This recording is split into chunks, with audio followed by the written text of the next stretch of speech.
చాలా దురదృష్టకరమైనటువంటి సంఘటన. అమరావతి రాజధాని పూలింగు లేదా ఎక్విజిషన్ యాక్ట్ వాటి జోలికి నేను పోను, కానీ పూలింగుకు ఇవ్వని వాళ్ళని ఎక్విజిషన్ ద్వారా తీసుకోవాలనేటువంటి ఒక ప్రయత్నం ఈ ప్రభుత్వం చేస్తుంది. చేయని తప్పులేదు, కానీ చట్ట ప్రకారం మేము ఇవ్వము పూలింగ్ అన్న వాళ్ళ దగ్గర నుంచి తీసుకోవచ్చు. చట్టంలో ఏమి ఉందో దాని ప్రకారం ప్రొసీజర్ అవ్వాలి. కానీ దురదృష్టం ఏంటంటే పెనుమాక, ఉండవల్లి ఇంకా పరిసర ప్రాంతాల్లో ఉన్నటువంటి రైతాంగం జగన్మోహన్ రెడ్డి గారి దగ్గరికి వచ్చారు.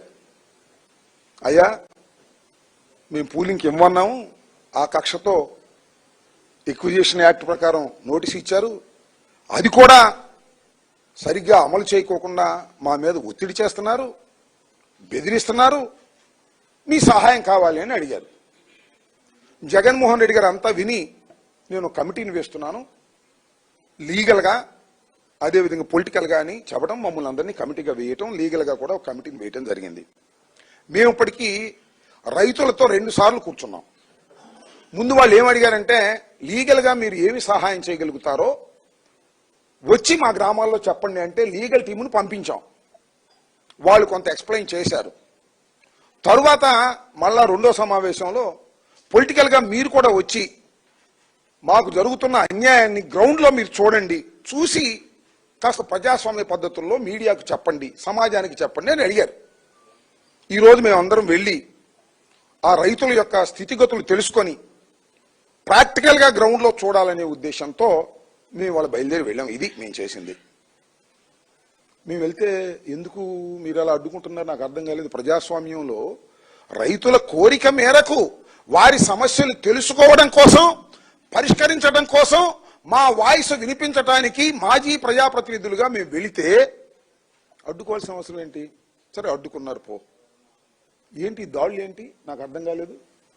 కార్లు పగలగొట్టారు, రాళ్లు వేశారు, కొట్టడానికి ప్రయత్నం చేశారు. ఈ క్రమంలో ఒక పెద్ద రాయి, ఇంత రాయి విసిరారు మా మీదకి. ఒక కానిస్టేబుల్ అడ్డం వచ్చాడు, వాడికి తెలియదు పాపం. Is hospitalised. ఆ రాయి ఎవరు వేశారు మీడియా అంతా చూసింది. ఆ రాయి రేపు మేము వేసామని చెప్తారు పోలీసులు. ఇది జరిగేటటువంటి విషయం. మేము రైతుల సమస్యలు తెలుసుకోవడం కోసం వెళ్తున్నాం. వెళుతుంటే మా మీద దాడి చేసే కార్యక్రమం చేస్తున్నారు నారా చంద్రబాబు నాయుడు గారు. మీ కుమారుడు నియోజకవర్గంలో, మాది గొడ్డల పార్టీ, మీరు చెబుతున్నారుగా మాది గొడ్డల పార్టీ, మరి మీదే పార్టీ. గొడ్డల పార్టీ అయితే మేము తన్నులు తింటామా, కార్లు బగలు కొట్టుకుంటామా, కానిస్టేబుల్ని కొడతామా? గొడ్ల పార్టీ మాది అయితే. మాది గొడ్ల పార్టీనా మీది గొడ్ల పార్టీనా ఇప్పుడు చెప్పమంటున్నాను నారా చంద్రబాబు నాయుడు గారిని, లోకేష్ గారిని. ఒక కానిస్టేబుల్ మీద ఇంత పెద్ద రాయి వేస్తే అతను పడిపోయాడు. అది నాకు తగిలితేనో లేకపోతే పెద్ద ఆయన తగిలితేనో చావాల్సిందేనా మేము? ఏమిటి దాడుని అడుగుతా ఉన్నా, నారా లోకేష్ గారిని అడుగుతా ఉన్నా, చంద్రబాబు నాయుడు గారిని అడుగుతా ఉన్నా.